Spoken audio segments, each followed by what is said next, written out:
What's up guys, Derek, moreplates.com. Today we're going to be revisiting the trans athletes discussion. There has been a shit ton of breaking stories when it comes to different sports and trans athletes' ability to participate in them as of late. Most notable coming from cycling, new regulations, which will be introduced by Union Cycliste International, I don't know how to fucking say it, UCI, from 1st of July, the permitted level will be 2.5 nanomoles per liter for a 24-month period.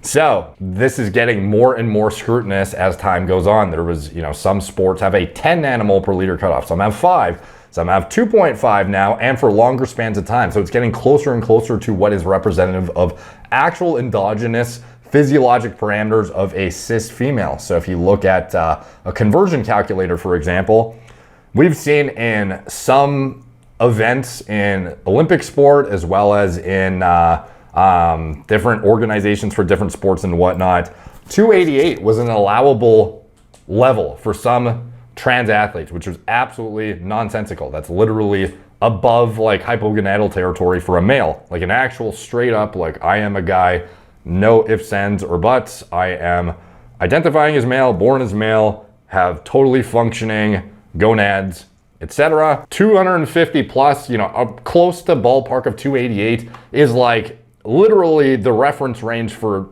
males. And that's like obviously a fucking dramatically high number for trans athletes to have that kind of wiggle room above their, cis female competitors that are competing against. These women have, endogenously producing like 40, 50 nanograms per deciliter at most. Now, there was other cutoffs that were 144, and this is trying to account for, outlier scenarios in, like, it's not impossible to find females who are not trans athletes who have higher than 100 nanogram per deciliter totals for their testosterone production.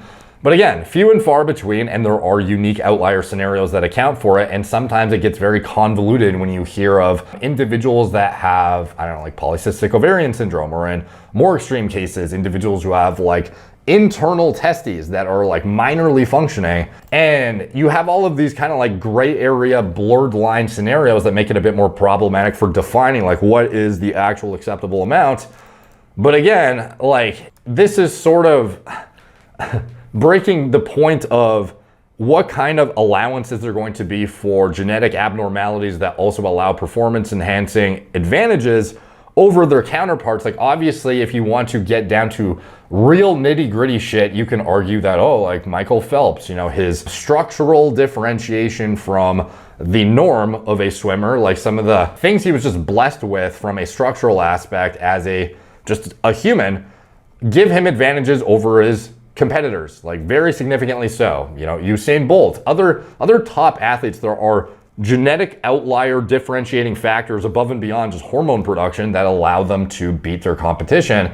So it's kind of like if you are identifying as female and you have internal testes minorly producing testosterone that push you a little bit higher or significantly higher, up to like 144 or whatever, than your female counterparts, is that something that should make you only eligible to compete against men, even though you are never going to be able to produce as much test as a man who you would get, smoked by in competition, presumably, or at least majority of the time, depending on, like, obviously skill level, not arguing about that. I'm just talking about the actual advantage given by the hormone production itself and what you can develop like through puberty as exposed to these levels. But then you have a significant advantage over females who are naturally producing, 30, 40, 50 nanograms per deciliter.